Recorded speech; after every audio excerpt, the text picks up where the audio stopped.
Samuel and I were reborn at the same time. He, as in our past life, came to marry me with full hopes and dreams. I, however, rejected him. Samuel was stunned. Why? We were married for 50 years, and we lived happily together. I shook my head coldly. Being called Mrs. Song for a lifetime. I want my own name. Samuel Song didn't understand, thinking I was throwing a tantrum. Without me, what could you possibly do? Even sweeping the streets. You wouldn't be able to get the job. He waited for me to regret it. Years went by, and he watched helplessly as I stood on top of the world. I became someone he could never reach again. Chapter 1. The day Samuel was appointed as an honorary professor at the university happened to be our 50th wedding anniversary. Our two sons organized a lively celebration at home. During the banquet, a young female reporter came over to interview me. Mrs. Song, if there's an afterlife,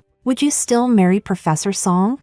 She was in her early 20s, with a radiant expression, her doe-like eyes scanning both me and Samuel's wedding rings, filled with a longing for love. I understood what she meant. Samuel and I, Song, are well known as a loving couple, and the media has reported on us several times. We were college classmates, sent to the countryside as educated youth, and we stayed in the same rural area, never parting ways, hand in hand through 6 decades of life's trials. I raised our 2 children, managed the household, and took care of Samuel's sick mother. Samuel devoted himself to his career, rising from a poor, unknown student to a prestigious professor, joining the Social Science Academy, and earning numerous honors, the typical model of a man being the breadwinner while the woman manages the home. Everyone thought I was very fortunate. My husband had a successful career, and our 2 sons graduated from top universities, with good jobs and promising futures. But no one knew that behind the shiny exterior, there was a woman who spent her life unseen. These years, I haven't been happy. I opened my mouth to speak, but before I could say anything, Samuel, holding a wine glass, squeezed over and forcefully interrupted me. Of course, she's had a life of luxury. Our 2 sons also joined in teasing. If my mom could marry my dad, it must have been the result of burning a lot of incense to pray for it. My grandfather always said their family's ancestral tomb was smoking with good fortune. If there's an afterlife, my mom definitely won't let my dad get away. Samuel pulled at the corners of his mouth, the wrinkles at the edges of his eyes pressing together, revealing a spoiled smile. Can't escape. Your mom's persistence is quite something. The female reporter's eyes brightened, and she exclaimed in surprise. Professor Song, from what you're saying, it seems like Mrs. Song was the one who pursued you? It was I who pursued Samuel. This had been reported by the media before, and the reporter, having done her research, couldn't possibly have missed it. When Samuel heard her question, he proudly pursed his lips and repeated the well-worn story he had told hundreds of times before. I took the initiative to bring him meals, wash his clothes. When he was sick, I took the initiative to help with farm work. This relationship was initiated by me, so Samuel always stood above me, expecting me to serve him for life. It was what I deserved. The female reporter giggled and sighed. The love from that era, Mrs. Song. You were really brave. Chapter 2. The word brave sounded unexpectedly harsh in my ears. Since marrying Samuel, I've had nothing to do with that word. My mother-in-law is a shrewd and domineering woman. We all lived together under one roof, and every habit regarding food, clothing, and living had to be according to her way, from the arrangement of the furniture to the pillows and bed covers in the room, and even the fabric I chose to make clothes. I had no say in any of it. This indigo fabric is old-fashioned and ugly. Wear that blue one tomorrow. I've placed it on the bedside table for you. This bedside lamp. Why did you move it from the nightstand to the chest of drawers? I keep hitting it with my hand at night. I'm afraid I'll break it. Well, just be careful. It's still better on the nightstand. More convenient when you get up at night. She moved the lamp back to the nightstand, squinting her narrow eyes and scanning the room. She opened the wardrobe and, according to her habits, rearranged the clothes. Your pants should not be placed on top of Samuel's. A woman can't be above her man, can she? Diana, I'm not criticizing you, but you're too careless. At first, I wasn't used to it and protested to Samuel, but he frowned and looked at me in surprise. Mom is just looking out for us. Can't you let her be? Mom's older, and she knows the household better than you. Just listen to her. In those days, conservative thoughts prevailed, and I didn't dare to oppose my mother-in-law, so I gave in. For all these years, I've endured my mother-in-law's dominance, Samuel's criticism, my son's mischievousness, and my daughter-in-law's defiance. I've given in my whole life, in my small world, step by step. I've endured, step by step. I've retreated. Eventually, I shrank into a corner, living only as a shell of a person. They still called this enjoying life, facing the longing and envy in the eyes of the young female reporter. I really couldn't bear to let her live in a false fantasy. Chapter 3. I wouldn't. I raised my voice, shaking my head firmly. I wouldn't marry Samuel again, being called Mrs. Song my whole life. If I could live again, I'd want my own name. The lively banquet hall fell silent in an instant. People turned around in shock, the female reporter wide-eyed, clearly not expecting this answer. The smile on Samuel's face froze. He sighed helplessly, shrugged, and tightened his grip on my hand. This old lady, she had a little spat with me yesterday, and now she's sulking. Look at you. How old are you? Everyone burst into laughter, and the atmosphere lightened again. Our two sons shook their heads and complained. My mom has that kind of temper. It's all because Dad spoils her. Mom, there are so many people here. Can you give Dad some face? Our younger son shrugged. Mom's spoiled by Dad. Everyone praised how much Song and his wife loved each other, even teasing like a young couple. Samuel pulled me into the quiet study, closed the door behind us, and his face, which had been full of smiles moments ago, instantly darkened. Diana, what do you mean? Deliberately sulking with me? He turned his head to glance at the glass door and lowered his voice. Is it because of what I asked you to do for Ellie the other day? Look at her. She's married now. We don't really have anything between us. Can't you just be magnanimous? Ellie was Samuel's student. She was infatuated with her professor's vast knowledge and elegant demeanor and had once fervently pursued him. Samuel, however, was torn. He went to the movies with Ellie, ate with her every day in the cafeteria, tirelessly helped her with her coursework, even adding her name to his own long-prepared paper. But that was it. Samuel had a scale in his heart. 2 sons, a wife he'd been with for most of his life, a stable family, a decent job, and reputation. He could distinguish what mattered more. When things were becoming increasingly hard to handle, he coldly rejected Ellie and invited her to our home as a guest. Watching him tie my apron in the kitchen, Ellie cried as she rushed out of our house. Later, she transferred to another school at lightning speed, disappearing completely from our lives. Until last year, when Ellie's husband transferred to a position at Samuel's university, they resumed contact. And after all this time, they tacitly agreed not to mention the past. Ellie and her husband visited our home, and during the meal, they talked about the past. Ellie laughed, saying, "The ribs noodles that Mrs. Song made were really delicious. I used to sneak lunch from the professor, and I still can't forget it. What's the big deal?"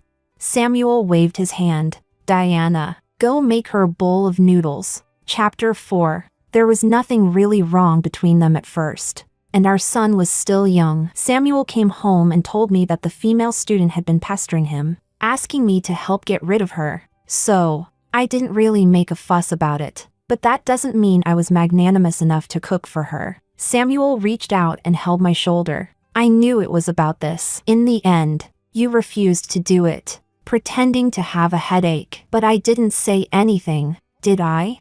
I didn't argue with you. Yet you're throwing a tantrum. Samuel sighed. Like Berlin said, you really have been spoiled by me. Even in front of all those people, you couldn't give me any face. After a while, our younger son quietly entered the study, complaining to me, "Mom, the older you get, the more childish you become. Throwing a tantrum has its time and place. How can Dad keep his dignity with you saying things like that? Later, go out and smooth things over. Just say." Watching my son babbling at me, I started to feel a bit absent-minded. In the blink of an eye, Berlin had grown up. From the little boy who clung to me every moment, he had grown into a man with a family and career. He had his own business, his own thoughts. He no longer called me mom the way he used to. I love mom. Mom is the best mom in the world. I'll buy her the best things in the world someday. I don't know when he started saying otherwise. Mom is just a useless housewife. A job? Oh, that's just something the school gave her because of my dad's status. It's just a part-time job. My dad is the real powerhouse. Did mom raise us well?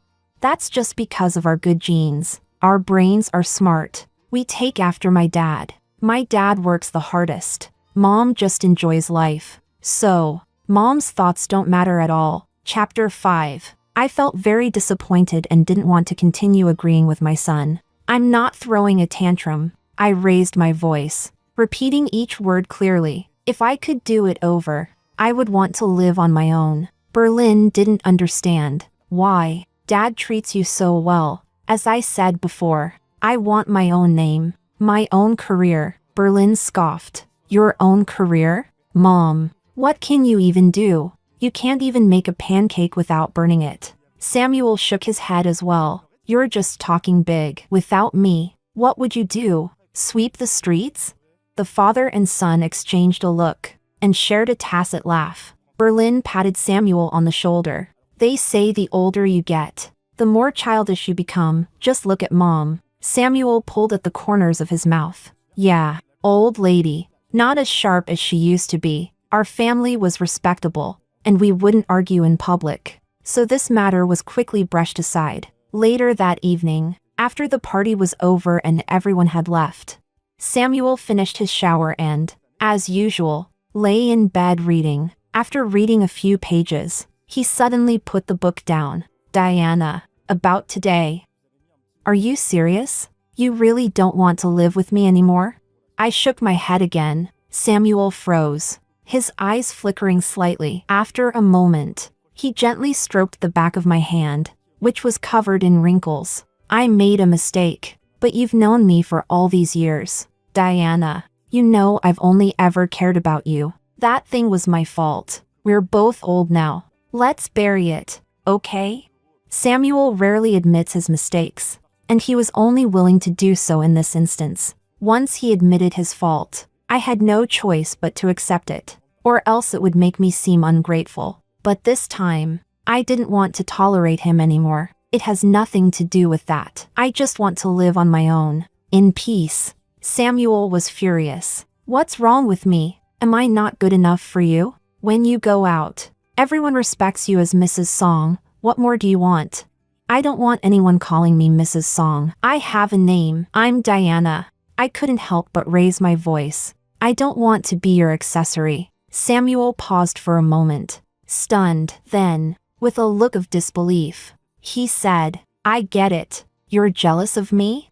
You see me as an honorary professor. Are you envious? As he spoke, he began laughing loudly, clutching his stomach. You, a housewife who cooks meals, want to be a professor? What's with this attitude of yours today? All right. Enough with the nonsense. I know you so well, you're afraid of even a mouse. Without me, you wouldn't be able to accomplish anything. Samuel concluded with a smile. If we could do it all over again and you didn't choose me, you'd definitely suffer. With your intelligence, you couldn't even handle household chores. And you want to be a professor? Only I can spoil you. Don't be ungrateful. I couldn't accept this. You always say I'm stupid. But have you forgotten? We were college classmates. I was one of the first female college students of our generation. How could I be stupid? Samuel scoffed in disdain. You were just lucky, like a blind cat stumbling upon a dead mouse. If you hadn't been sent to the countryside after 1 year, with your half-baked knowledge, you wouldn't even have gotten your degree. All right. I'm too lazy to argue with you over these pointless things. Let's just sleep. Chapter 6. Samuel turned off the lights. I was plunged into darkness. He always said I was stupid. I'm from the South, and I'm not good with my hands. I can't pickle cabbage, and I can't even cook on the stove properly. My mother-in-law said that a foolish daughter-in-law like me could only marry into their family. In another family, with a bad temper, they would have kicked me out long ago. Samuel would smooth things over, saying that a fool has good fortune. The more he said it, the more it seemed to become an accepted fact. When the kids got into prestigious schools, they would always say, their intelligence comes from dad. If they were like mom, they'd be doomed. I didn't understand how I had ended up this way. I was the first female university student in our village. When I received the acceptance letter, I felt like the whole world was at my feet. I was full of pride. How did I become such a mediocre and helpless housewife?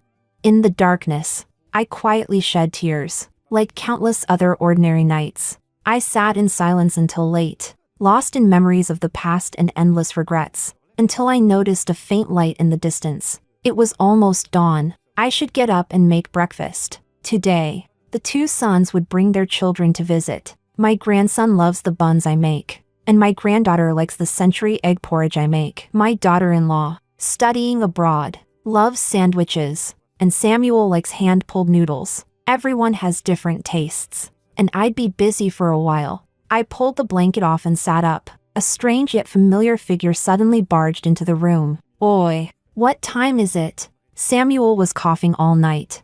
"How can you still be sleeping? Get up quickly. Today you've got to help with his work points." A middle-aged woman in a red floral coat, her black hair tied up in a bun, with a rosy, full face and slender eyes, entered. She was holding a wooden basin filled with dirty clothes piled high. "Just wash these clothes for me. I've got too much to do in the field and can't manage." Chapter 7. I stared at the unfamiliar yet vaguely familiar face for a long time, my heart sinking in shock. Mother-in-law? She had passed away over 10 years ago, and after she left, I lived a few years of somewhat easier life. How could I be seeing her again?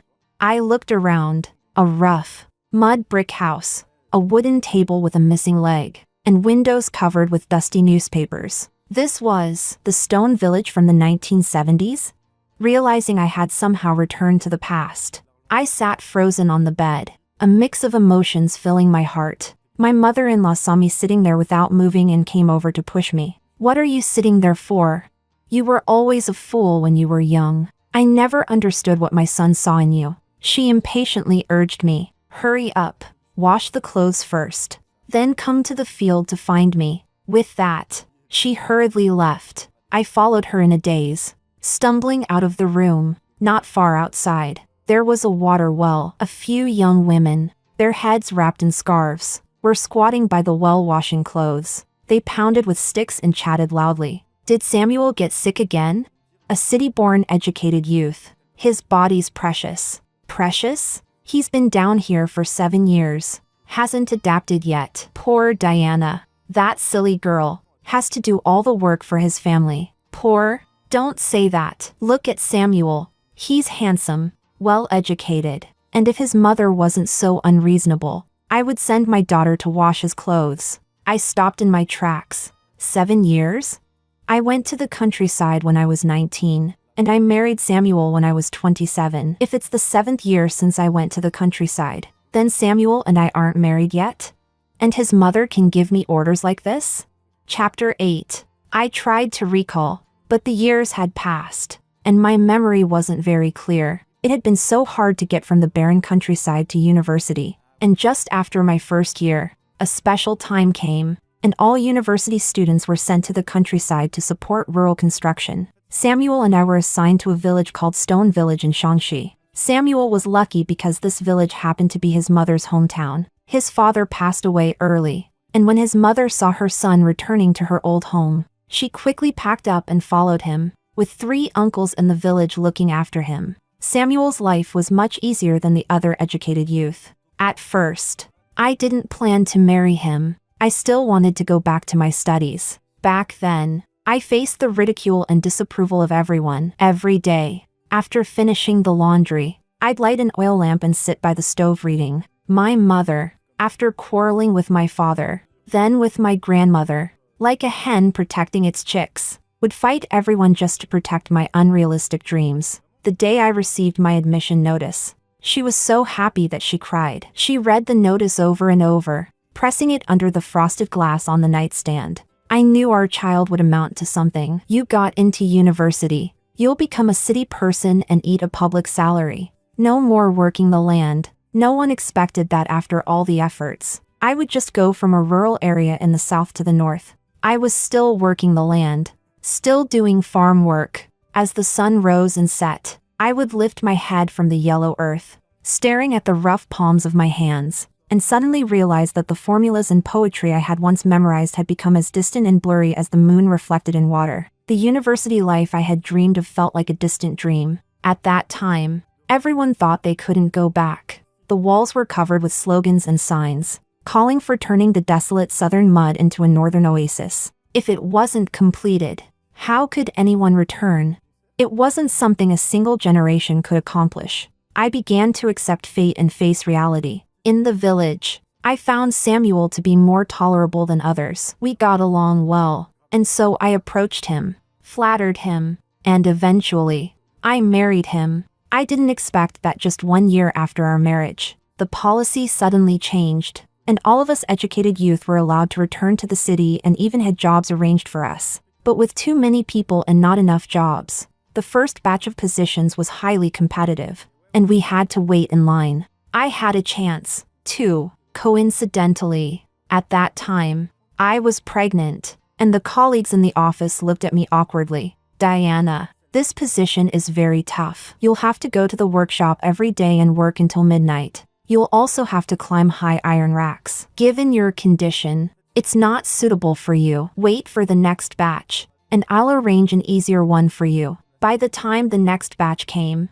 my eldest son had been born. My usually healthy mother-in-law suddenly developed a headache, unable to touch cold water or handle noise. I had to take care of the child myself and gave up the opportunity again. Then, I had a second son. 2 noisy boys drained all my energy, and I couldn't muster any more ambition. When they got older and I sent them to daycare, my mother-in-law suddenly had a stroke. In that era, it was impossible to hire a nanny. People would gossip and slander you, calling you a landlord's wife, a reactionary. I was the one who had to take care of her. Those years were filled with buying groceries, cooking, washing clothes, getting medicine, wiping my mother-in-law's body, picking up the kids from school, supervising their homework, cleaning up the chaotic house, and getting them washed and into bed by midnight. The days mechanically repeated, and when I finally woke up, I saw a stranger in the mirror. Half-gray hair, deep wrinkles at the corners of my eyes,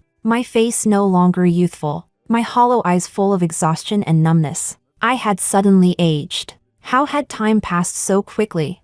It felt like I had done so much, yet at the same time, I had done nothing. This pale and hollow life of mine, I had become someone's daughter-in-law, someone's wife, someone's mother, but never truly myself. As Samuel's song's status rose higher, I sank further into obscurity, with no name of my own. Everyone called me Mrs. Song. But what about Diana? Chapter 9. Diana. Diana! The heavy sticks landed hard on the dirty, indistinguishable colored cloth, hitting it with a thud. Water splashed onto my shoes. Rita's sister winked at me. What are you standing there for? Come and help wash the clothes. I saw Samuel's mom brought you a big basin. Hurry up.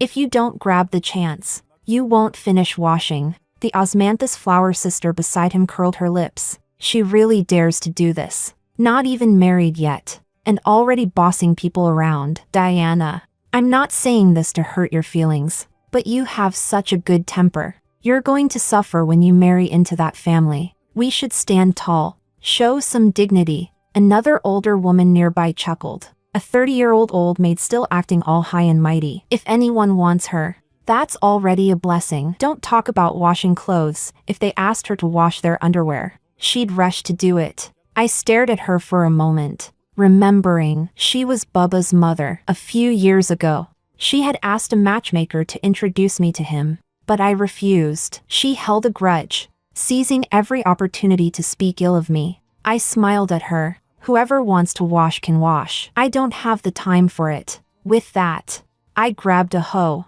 lifted my head high, and walked past the well toward the collective farmland to the north. Women froze for a moment and then spat loudly. Pa, acting all tough. Just wait till Samuel's mom gets angry. You'll regret it then. Samuel's mom was in the field, working hard with a hoe. When she saw me come so early, She paused in surprise, wiped the sweat from her brow with her scarf. Did you finish the laundry already?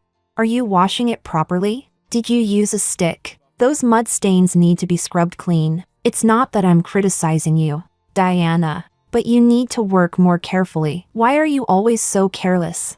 The others in the field continued their work but were all eavesdropping, casting gossiping glances in our direction. Under everyone's gaze, I carried the hoe and walked toward the field that I was responsible for. Samuel's mom, work with your own hands, and you'll be able to feed yourself. From now on, you can do your own work. My energy is for building Stone Village, not for being your Song family's servant. Chapter 10. In those days, there was no room for rebuttal in the sayings of the era. When Samuel's mom heard me say this, her face instantly turned red. She angrily stammered a few times and then slapped her thigh, shouting, "You don't want to marry Samuel anymore?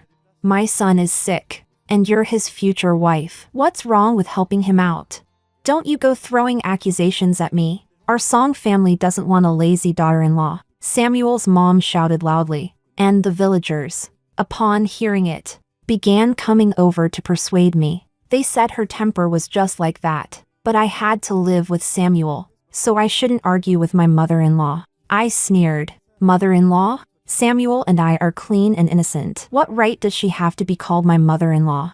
Now that everyone's here, I'll set the record straight. Samuel and I only share a friendship as comrades in the revolution. I will never marry him. This statement stunned everyone. In the 60s and 70s, while arranged marriages were still the norm, free love had started to take root, especially in the construction bases where there were many young people. Everyone knew that Samuel and I were in a relationship. Samuel's mom had already arranged for a matchmaker and set a date for after the new year to marry me off to Samuel. Now, hearing me flatly deny it, everyone felt something was off. Some people tried to persuade me, saying it was normal for young couples to have disagreements. But I couldn't speak out like this in front of everyone. Samuel was well liked in the village, and if I really pushed him away, I'd regret it later. Samuel's mom was seething, stomping her feet. I haven't even complained about you yet, and now you're being picky. My son will amount to something big in the future, and countless city girls will be scrambling to marry him. What right do you have to say you won't marry him? We don't even want to marry you. Her temper was always fiery, and when she got really angry, she slammed her leg and spewed out every harsh word imaginable. Seeing things escalating, a few busybodies ran off to find Samuel. Fine. If you don't want to marry him, neither do I. From now on, don't bring up my relationship with Samuel. After saying this, I turned around and saw Samuel standing at the edge of the field. His youthful, energetic face and eyes were full of familiar, indulgent affection. The next second, that smile froze on his face. Samuel's complexion turned pale, and he staggered back a step. Diana, are you still angry with me? Chapter 11. Seeing his expression, I knew Samuel was also reborn. Having spent 50 years together, we were too familiar with each other. His posture, his movements, his gaze, and the scholarly aura that had developed from a life of privilege, untouched by dust. As his student once put it, Professor Song looks distinguished, but Mrs. Song is different. I saw her bargaining at the market the other day. So vulgar. Samuel was handsome, and his temperament was even more refined. Standing in a green military uniform at the edge of the field, he was like a pine tree, so striking that no one could take their eyes off him. The crowd whispered, "Why does Samuel seem different today?" I think so too. He looks especially handsome today. No wonder Diana is so eager. She didn't rush him. Didn't she say earlier that she didn't want to marry Samuel?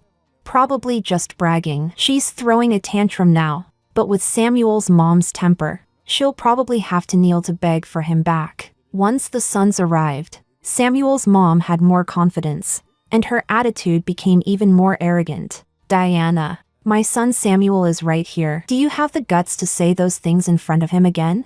I lowered my head, vigorously swinging the hoe. The hard soil mixed with broken ice was turned over, and my words, sharp like ice shavings, pierced Samuel's heart. I, Diana, will never marry Samuel again. I didn't look at him again. Then I heard Samuel cough loudly, and his mother rushed over to help him up. The crowd scrambled to pull Samuel back into the house, and the noise gradually faded. I finished my work in the fields, watching Accountant Mao record my work points. Accountant Mao joked with me. "What's up with you? Suddenly not with Samuel anymore? It's not because you can't bear the work points, is it?"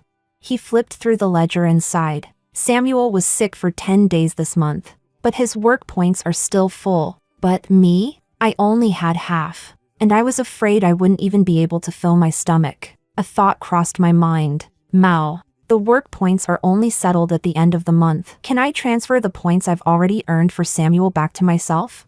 Accountant Mao looked surprised. Wow, your conflict is pretty big. Huh? Are you serious? Yes. I won't help him with his work anymore. Hearing my firm answer, Accountant Mao hesitated for a moment, then nodded in agreement. All right. Others might fear the Tony brothers, but I'm not afraid. I'll back you up on this. If Samuel's mom disagrees, let her come talk to me. The Tony brothers were Samuel's uncles, all tall and imposing, with some influence in the village. However, people from this era were generally simple-minded. They might take small advantages but wouldn't make things difficult when it really mattered. With his confirmation, I breathed a deep sigh of relief. Being able to fill my stomach was the top priority in this era. Chapter 12. After a long day of work, I returned home, and as expected, Samuel was waiting for me at the door. He clenched his fist, scanning the surroundings cautiously. There were too many people just now. It was inconvenient to talk. Diana, should we go inside and talk? I nodded. Samuel followed me in through the door, coughed a few times, and instructed me in a familiar tone. Pour me a glass of water. I stood there without moving. Samuel paused for a moment, then chuckled bitterly. You're also reborn, aren't you? I could tell the moment I saw you just now. You were such a good-natured person when you were young. You're not like this now. I spoiled you too much. How long are you going to be this willful? I frowned as I listened. Samuel, I've told you several times already. I'm not throwing a tantrum. I want to live my own life. I want to work. I want to continue my academic research. I don't want to be stuck at home, having kids, taking care of your mother. Don't you understand? Samuel sneered when he saw my displeasure. He quickly zipped his lips and raised his hands in surrender. You've just gotten used to the good life. You think work is that easy? Is doing academic research that relaxing? You can't even cook a pancake without burning it. You forget what vegetables I asked you to buy. And yet you still think you can. I interrupted Samuel. If you keep talking nonsense, get out. Samuel sighed. You're like a child. Impossible to reason with. Fine. If you want to work so badly, go work for 2 years. Then, you'll come back crying to me, impatient. I pushed him away. I have nothing to say to you. Go out. I want to read. Samuel grabbed my wrist and smiled. Diana, I almost forgot what you looked like when you were young. Let me take a good look again. Under the dim light, his eyes were as gentle as ever, still filled with the affection of old times. My heart skipped a few beats. Chapter 13. After all these years of marriage, to say that I have no feelings for Samuel would be a lie. It was these tender moments that helped me survive year after year in this dull, monotonous marriage. Whenever something upset me, just seeing Samuel's face would calm me down significantly. But this is also where we're most different. When there were conflicts, Samuel would calm me down. I would back down, and life would return to peacefulness. Samuel, however, never seemed to back down for me. He would say sweet words, wear a soft expression, but what he handed me was always a knife wrapped in velvet. Listen to your mom. Go apologize to him. This money must be lent to my brother. Just do it for me, okay? Poison coated in sugar, a knife hidden beneath a ribbon, one cut after another, shaving off my edges, dulling my self-respect. I thought that was love. It wasn't until later, after living a lifetime, that I saw clearly it was just a man using means to achieve his goals. Looking at Samuel's face, drawing closer to mine, I took a deep breath, then slapped him across the cheek. Are you being a bully? Get out. I pushed Samuel out the door and slammed it shut. Samuel has a very strong sense of pride. After all these years of marriage, Even when we argued, I never raised my voice at him, just spoke with a slightly urgent tone. I never hit him, but after I slapped him, he was furious and didn't show up in front of me for several days. I finally got some peace. I worked on time every day, and at night, I read by the oil lamp, the textbooks from my university days. I flipped through them again and again. A young mind is truly useful within a few reads.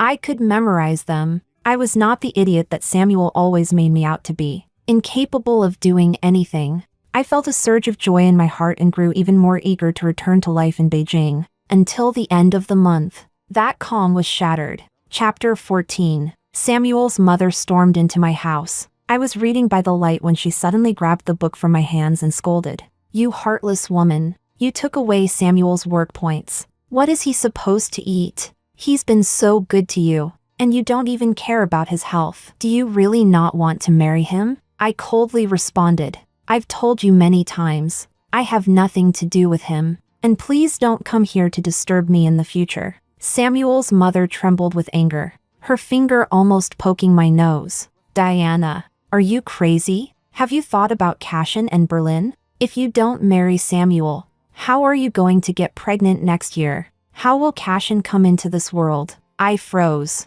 "You've been reborn too?" No wonder. I vaguely remembered that before I married Samuel, his mother was somewhat polite to me. She didn't give me orders like this, expecting me to do things just because she was my future mother-in-law. Samuel's mother nodded furiously. "Yes, I have memories from my past life too. To be honest, I've never thought highly of you. With my son Samuel being so successful, what kind of daughter-in-law wouldn't I be able to find? But because of the two grandsons, I agreed to let him marry you. And now look at you. You've started acting all high and mighty, turning down a big professor like my son. Who do you even want to marry?" "I don't want to marry anyone. I want to go back to Beijing and continue working."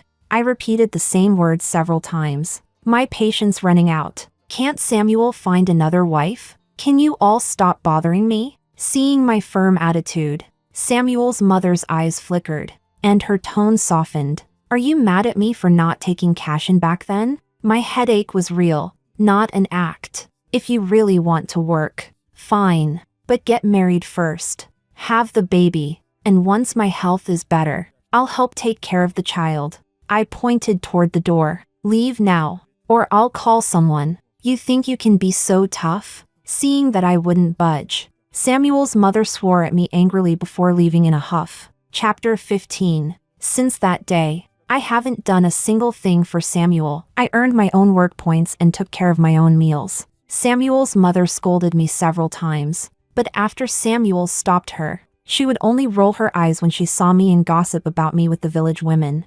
Samuel, on the other hand, tried to talk to me many times, but whenever he was met with my cold expression, his smile turned from bitter to increasingly impatient. "You really have no sense when you're throwing a tantrum, Diana. Even my patience has limits. You better not regret it." I couldn't even be bothered to respond to him. Half a year passed in the blink of an eye. Soon, I received the notice from Beijing. The educated youth from the countryside could finally return to the city. This time, my work opportunity was placed behind Samuel's. Just like in the previous life, he chose an easy job and became a teacher at a high school. I, on the other hand, was assigned to a chemical factory, to the hardest and most exhausting work in the workshop. Samuel furrowed his brows. "Director Wu, this isn't appropriate, right? She's a woman, and the workshop smells terrible. Why send her to work in the grassroots? Can you find something less strenuous?"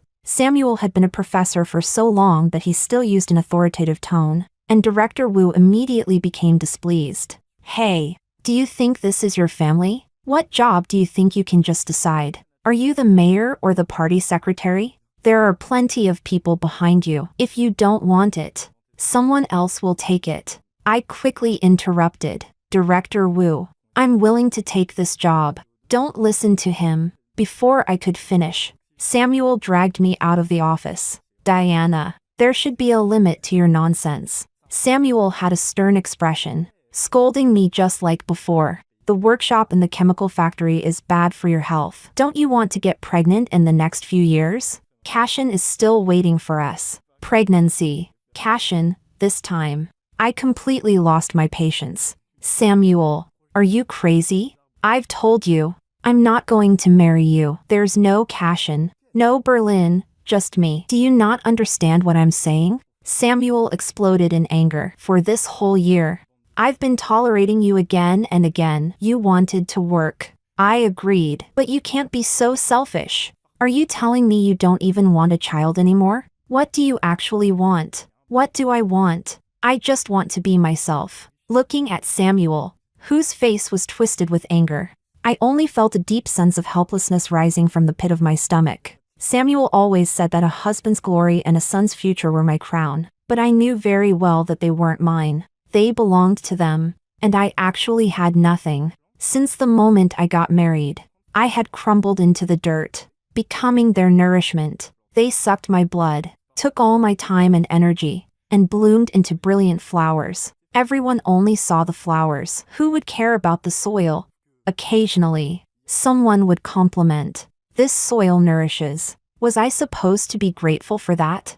Originally, I could have been the one to bloom. Chapter 16. Samuel continued to rant in my ear, accusing me of being selfish and heartless. I could only raise my hand. Don't force me to slap you in public. Samuel was stunned and finally shut up. I got the job I wanted, and from then on, he remained respectable, playing the role of a teacher. I, on the other hand, became a regular worker in the chemical factory workshop, wearing a mask all day and looking dust-covered and exhausted. When Samuel's mother found out, she almost laughed her teeth out. I knew it. What could she accomplish? Last life, she benefited from your success, but now she's throwing it all away. The chemical factory is hard work. Just wait. She won't last 3 months before she's crying and begging us to marry her. She was wrong. I stayed at the chemical factory for 2 years, working hard while studying for my master's degree. I had majored in chemical engineering in university, and since I worked diligently and always strived to do my best, I was regularly recognized as an outstanding worker. After I got into graduate school, the factory decided to sponsor me for further education. Coincidentally, Samuel also entered graduate school, and we crossed paths once again on campus. Samuel was incredibly surprised. Diana, what are you doing here? Are you here to find me? You knew I was studying here? Samuel looked me up and down, puffing out his chest with a hint of pride. Last life, the school I attended was nowhere near as good as Peking University. Not just anyone can come here. After I finish my master's, I plan to stay here to teach. I'll go further than I did in my past life. What about you? Can't stand working at the factory anymore? Samuel curled the corner of his mouth. I told you, if you could last 2 years, you must be tough. The lotus pond was surrounded by many tall, lush trees,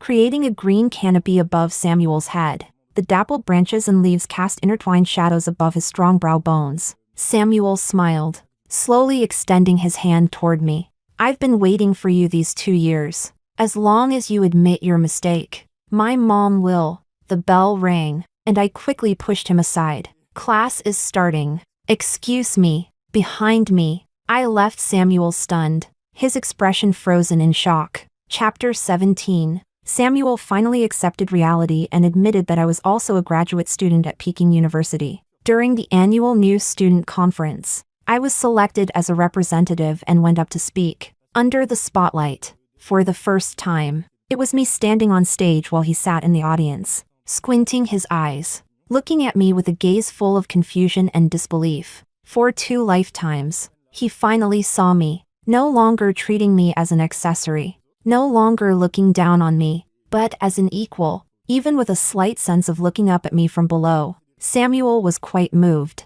Diana, I think I understand what you want now. You've always been a strong-willed person. I shouldn't have said that about you. When I said you were stupid, I actually liked you in my heart. Now, I admit, you're not stupid at all. Your graduate school exam scores are way higher than mine. You're impressive. I admit you're smart. Is that enough? Your efforts these past few years, wasn't it to prove that to me? I hugged my books and walked past him. Samuel, you don't understand. I didn't do this for you to see. This isn't enough. Not nearly enough. I want the whole world to see me." Samuel froze in place. After a moment, his gaze shifted to the young man at the entrance of the library, full of vigor, and he suddenly realized, "You lied to me. I knew it. You're after Logan, right?" Logan was 8 years younger than me. In my past life, he joined the Chinese Academy of Sciences at a young age, achieving far more than Samuel ever did. I saw him on the news, and I even forgot about the tea I was holding, spilling hot water on Samuel's hand. The Chinese Academy of Sciences Chemistry Institute. It was the pinnacle of achievement for any chemist. I truly envied him. Samuel thought I was looking at Logan, and he was furious, hopping mad. "How old are you? And you're still acting like this? Looking at a young man like that?" Now, decades of speculation were confirmed. Samuel's face turned pale, his lips trembling with rage. "You've been thinking about him all this time? You're just you." Chapter 18. Logan was very fortunate. During the turbulent years, he was still in middle school, with classes suspended, free to roam the streets and play. He didn't suffer like we did, wasting away in the countryside for so many years. He was also younger than us when he started graduate school. Still in the prime of youth, we were in the same cohort, and whenever he saw me, he always respectfully called me senior sister. "Senior sister, I've saved you a seat. Are we studying until 9 again today? Shall I go get you dinner?" Samuel rushed over and twisted Logan's collar. "Diana is my wife. You little gigolo. You'd better not even think about it." Logan didn't back down and punched Samuel right in the nose.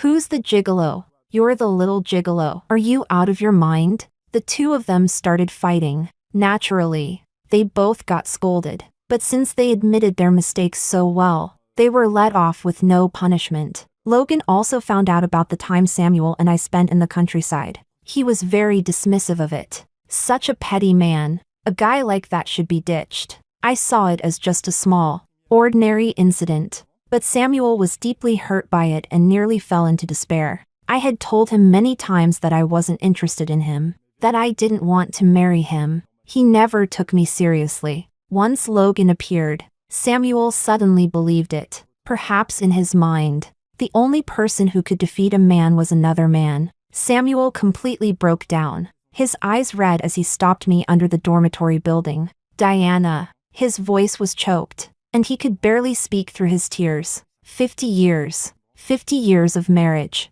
Are you telling me you really don't care about me at all? Didn't we have a happy life? How could you fall in love with someone else? How could you? I was the professor, and I never looked down on you for being stupid or incapable. Why is it that you're the one who left me? His lofty pride was shattered, unable to bear the weight. I just looked at him calmly. "I'm not stupid, and I'm not incapable. You think I'm stupid because, in the name of love, you confined me to fields I'm not good at, forcing me to do things I'm not skilled at, serving your entire family for 50 years, who was happy? You were. Not me." Samuel clenched his fists. "You're not happy? After all these years? How have I wronged you? I never let you go hungry. I never deprived you of food or clothes. Did I? How laughable. Originally, I could have had a job, no matter who I married. I wouldn't have gone hungry. The things I already had, how did he think they were his gifts to me?" Chapter 19. We couldn't even have a civil conversation. I couldn't be bothered to deal with Samuel anymore. I went back to my dorm and went to bed early. My roommate told me that he had been standing downstairs for most of the night, asking me to go talk to him. "The wind's so strong outside. Don't let him catch a cold. Better let the wind blow some sense into that stubborn head of his." It wasn't until the campus security came to patrol that they forced Samuel to leave. The next day, Samuel didn't show up, but his mother did. Throwing a tantrum, she said that Samuel had wasted so many years for me, and now that he was 30, if I didn't marry him, I'd be cutting off the Song family's lineage. "If you want to have kids, go find someone else. The Song family's descendants have nothing to do with me." Seeing my cold and firm attitude, Samuel's mother burst into tears. "I misjudged you. I thought you were an honest person. Turns out you've always looked down on Samuel. You have no talent, and yet your ambitions are sky high. I'll just watch. Let's see who would want you."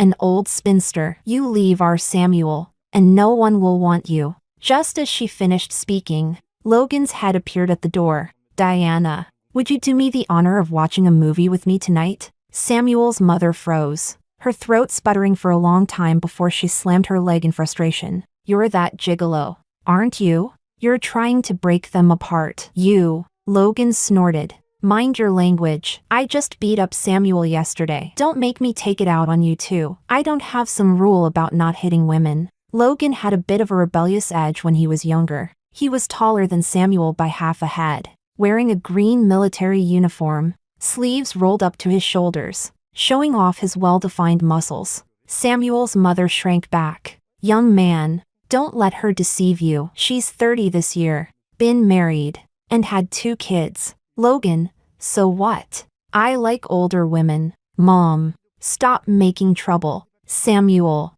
pale-faced, staggered in and dragged his mother away. He shot a quick glance at me, tears falling from his eyes. Diana, if you want to choose him, I'll let you. As the mother and son left, I helplessly turned to look at Logan. What are you stirring up trouble for? Are you doing this to piss off Samuel on purpose? Logan raised his chin. Yep, I'm doing it to piss him off. I paused for a moment, feeling the need to explain. I haven't had children. Logan's eyes brightened, and a smile gradually spread across his face. I don't care, Diana. I interrupted him. I think there's something wrong with that paper you wrote. I understood what Logan meant, but I didn't have the time or energy to indulge in romance right now. Logan lowered his gaze in disappointment. All right, we'll talk about it later. Chapter 20. Half disappointment, half revenge. After that, Samuel quickly married a city girl. She came from a good family and was beautiful.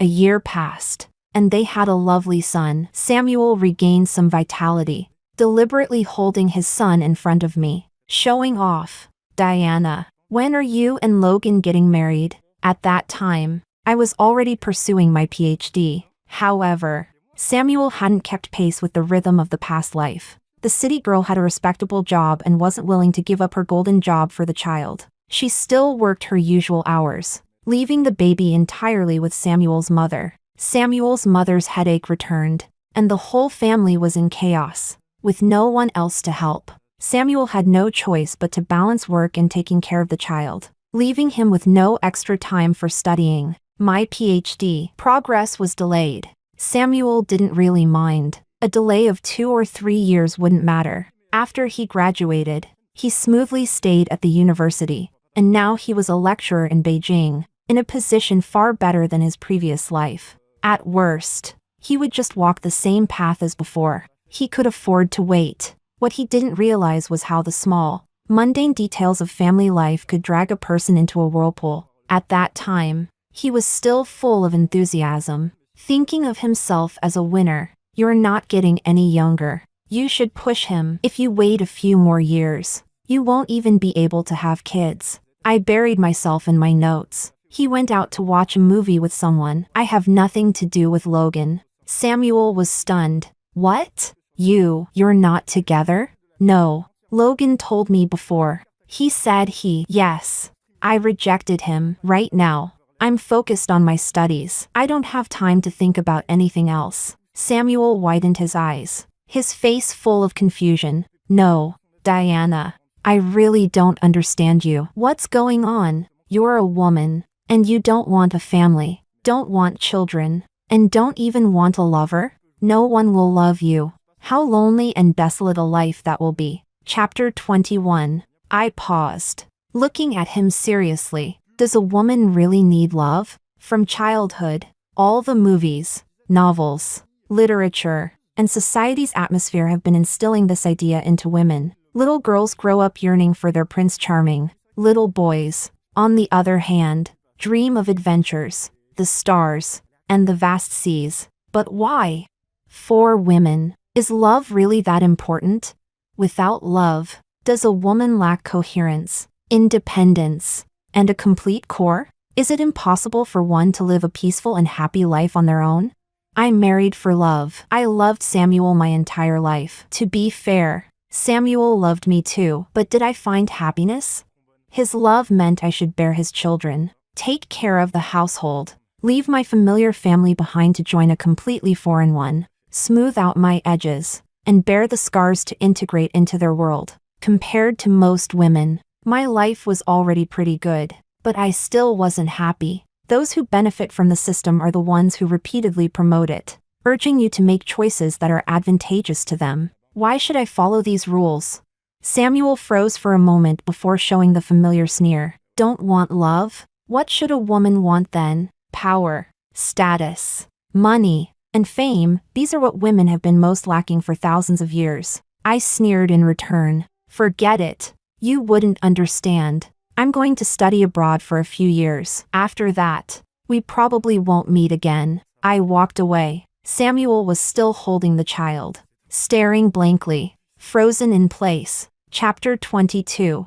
I returned after completing my studies. In 2 years, I solved a major technical problem and won a national award. That same year, I joined the Chinese Academy of Sciences and earned a string of international honors. At that time, I was just over 41, a woman's prime. But Samuel had been worn down into nothing. He was exhausted from raising 2 sons and had long abandoned the thought of continuing his studies. He still worked as a lecturer, but he frequently made mistakes. The school leaders called him in for talks several times, warning him that if he kept misguiding students, they'd transfer him to a less demanding office job. When he was being reprimanded and couldn't hold his head up, the office suddenly became noisy. The office director rushed out with a smile, enthusiastically shaking my hand. Professor Diana. Oh, didn't we agree that I would send someone to pick you up at the airport at 4? Why did you come yourself? It's fine. It's easier for me to drive. I smiled politely,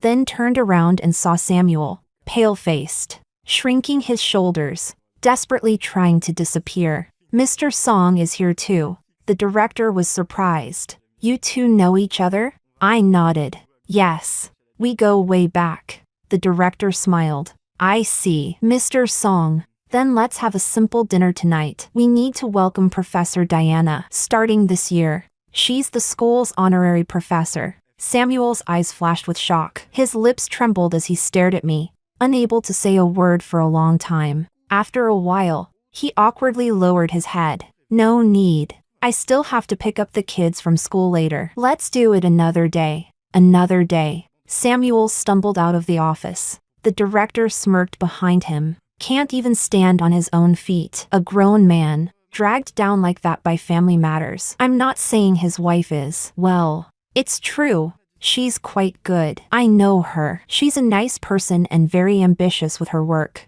A woman being weighed down by family, well, that's just how it goes. When these trivial matters are placed on a man, everyone will feel sorry for him and blame the woman. But what did she do wrong?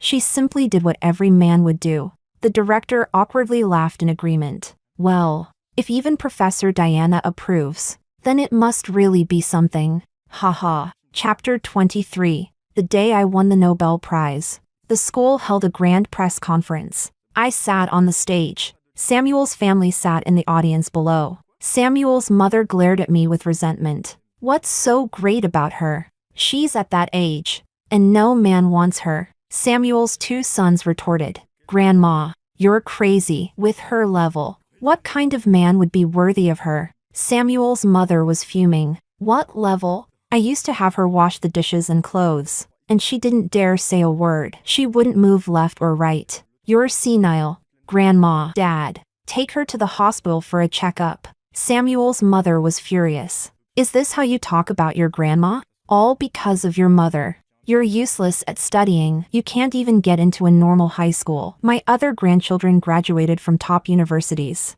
But you two are worthless. Samuel's wife wasn't having any of it and immediately fought back. How did I teach them badly? Mom, you should have some conscience. When you had a stroke a few years ago, wasn't it my mom who took care of you? You're so ungrateful. It looked like they were about to get into a fight again. The people in the audience started looking over, and security also started heading in their direction. Samuel's face turned red with embarrassment. Stop yelling. This is a formal event. If you keep it up, I'll have you thrown out. Finally, it quieted down. Samuel lifted his head, looking at me under the spotlight, with tears faintly glimmering in his eyes. When it was time for the audience to ask questions, Samuel couldn't wait to stand up and grab the microphone. Professor Diana, I want to ask you. Samuel's gaze swept over his two sons, and with a hint of satisfaction, he asked me, do you feel your life is complete? Not getting married in this life,